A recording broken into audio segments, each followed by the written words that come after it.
The kingdom of León was in full expansion, and it was something that its southern neighbors could not allow. Abderramán III gathered one of the largest armies the peninsula had witnessed in the last centuries, determined to definitively subdue the Leonese. Year 939 after Christ. This is the situation of the peninsula. We have the kingdom of León, the kingdom of Navarre, the county of Castile, the Catalan counties led by the county of Barcelona, finally the county of Aragon, the most important in the central area of the Pyrenees, and to the south we have the Caliphate of Cordoba, which was, remember, an emirate before. But due to differences and wars with the rest of Islam, Abderramán III was forced to proclaim his own caliphate, centralizing all political and religious powers of Al-Andalus in his person. And very importantly, he had full freedom to proclaim the holy war, and so he did. Abderramán III. He proclaimed the religious war against the kingdom of León and gathered all his hordes around Cordoba, counting a total of between 30,000 and 100,000 men. The actual size is probably much closer to 30,000 than to 100,000. The goal of this new campaign, called the Campaign of Supreme Power or Omnipotence, would be the complete subjugation of the Kingdom of León. Either as a vassal or as a state that pays an annual tribute. Little by little, the Christian stain had spread like a plague. Since the Battle of Covadonga, which you can learn about in the link I'm leaving up here, up to the present, the 29th of June 1939, the army led by the Caliph himself departed from Cordoba heading north. Nothing and no one would stop them. They were heading towards the fortress of Simancas. The king of León, Ramiro II, quickly departed with a small army to Simancas. At the same time, he sent messengers to all the nobles of the kingdom, as well as to Fernán González, Count of Castile, and García Sánchez, King of Pamplona. The Christian troops arrived in the city and sent a vanguard to try to locate the enemy army. This vanguard consisted of a handful of riders who ran into Muslim scouts who were trying to locate the Christian forces in turn. The Leonese scouts turned around and fled at full gallop, attracting the enemy riders.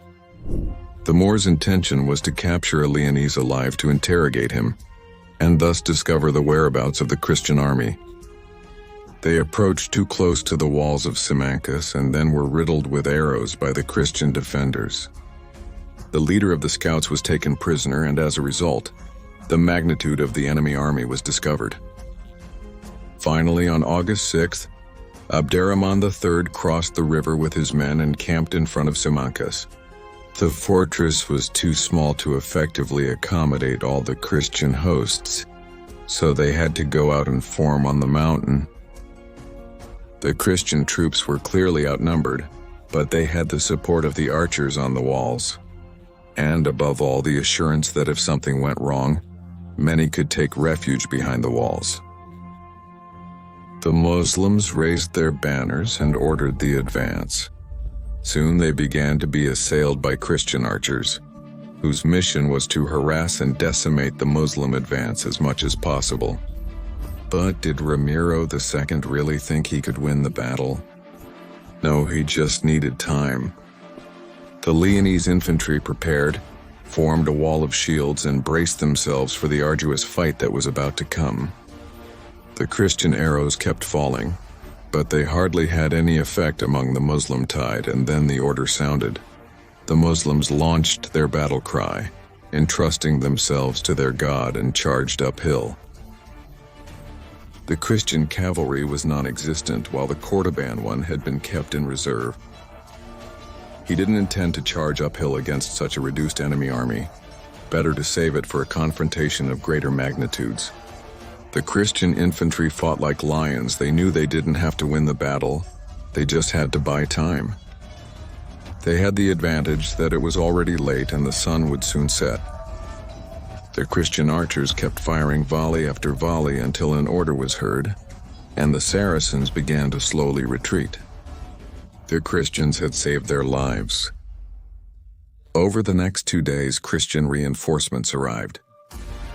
First came the soldiers from Pamplona in the county of Castile, and later reinforcements from Alava and Coimbra, including a large number of knights. The Leonese army was now an army that brought together all the Christian kingdoms, with a single purpose: to end the infidels. The army had increased considerably in number, and, despite still being in the minority, they could now win the battle. On the evening of the 8th of August in the year 939 of our Lord, Abderramán launched another attempt to dislodge the Christians from La Loma. Now the cavalry would participate. The flanks of both armies were covered by cavalry wings, while the center concentrated all the foot soldiers.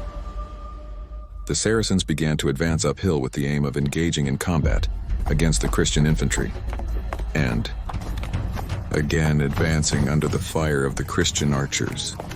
The wings of each side in turn launched into a gallop against each other, resulting in a cacophony of sword clashes, hoarse neighs, battle cries, and cries of pain.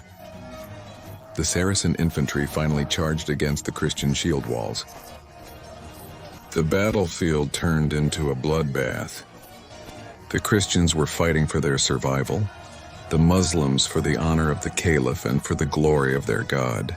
The front moved back and forth without a clear winner.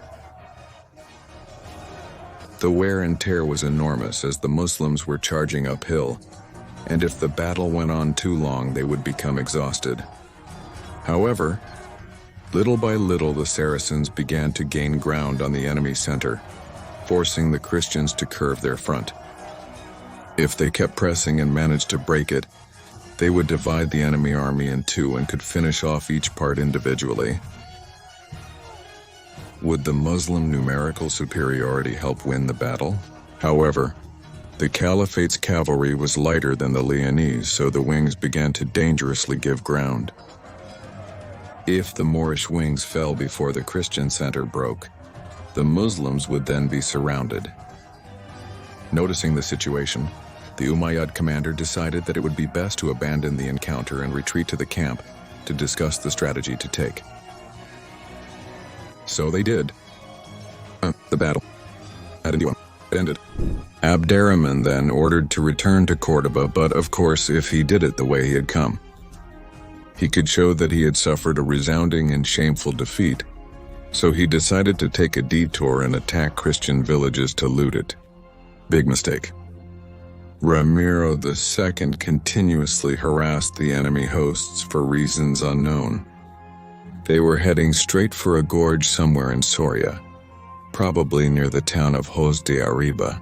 Upon arrival, the Caliphate's troops formed a column and began to enter this narrow pass.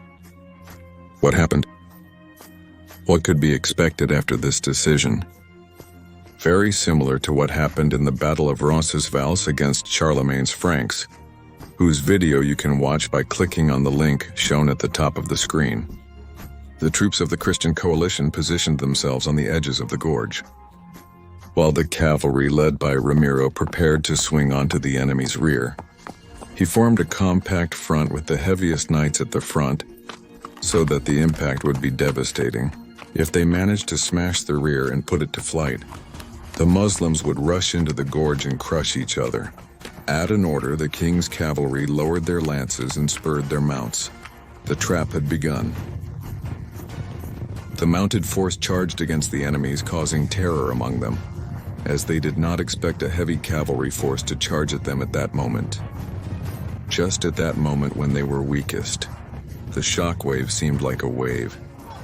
The impact spread through the rear troops, alerting all the infidels that a threat was lurking behind. Dozens of warriors fell under the weight of the steeds, skewered by the spears or with thrusts from the long swords of the knights. Then, as if that were not enough, the crest of the hills flanking the gorge began to populate with figures. The Christian infantrymen and archers, whether they were Leonese, Castilian, Pamplonese, or volunteers, from any point of the peninsula appeared through the gorge, ready for battle. They were clamoring for blood. The archers opened fire, launching volleys of arrows one after another, riddling the Saracens, who could do little to defend themselves. The projectiles from both sides Interestingly, the part of the Caliphate's army which was not entirely loyal to Abderramán III was in the lead and managed to escape the ambush without a scratch. Curious. After several volleys, the Christian infantry charged downhill from both hills, crushing the infidels in the center. Of course, another infantry detachment blocked the path of the gorge ahead, so the trap was closed. All that remained was to kill. The screams of agony echoed throughout the gorge. The air did not run and the stench accumulated. The same stench as always. Smell of blood, vomit, feces, and urine. A slight dust cloud rose, making it difficult for the men fighting there to breathe. Little by little, the siege was closing, and the Muslims had to fight huddled together, back to back with no room to maneuver. It was a slaughter. Thousands of Muslims died in the gorge, plus the hundreds who died in Simancas and in the persecution up to that point. The entire rearguard was massacred, and part of the army was able to fight their way out with swords and escape the slaughter. Including the Caliph, King Ramiro ordered not to pursue the enemy and to be content with what they had achieved. They had taken various banners of the Caliphate and had decimated the enemy, as well as humiliated the Caliph himself. Abderramán III returned to Cordoba and immediately crucified 10 officers of the soldiers, who had abandoned the battle in the pass. He wanted to show that whoever disobeyed him was committing a sin, because remember that the Caliph, apart from being a ruler, is like the Pope for Christians. The religious leader also decided to remodel the organization of his army. He understood that it was not always beneficial to have a large army, but often it was better to have a professional and well-trained one. In addition, the cavalry would be in its almost entirety light cavalry. On behalf of the Kingdom of León, King Ramiro II proclaimed himself Rex Imperator, more for the propaganda section than for the earthly world, as it did not entail any change in his kingdom. The Christians were celebrating, as they had managed to defeat united to an enemy army superior in number. Not only defeated, they had decimated it and humiliated. In addition, the Kingdom of León annexed the Tormes River Valley, while the County of Castile incorporated Sepúlveda. The Muslims nicknamed Ramiro II of León as the Devil of León for his ferocity on the battlefield. 2 years later, in the year 941 after Christ, the Caliphate of Cordoba and the Kingdom of León signed peace. It wouldn't be a lasting peace, but at least it would allow both sides to recover from the losses. Here ends today's video. Greetings and strength and honor.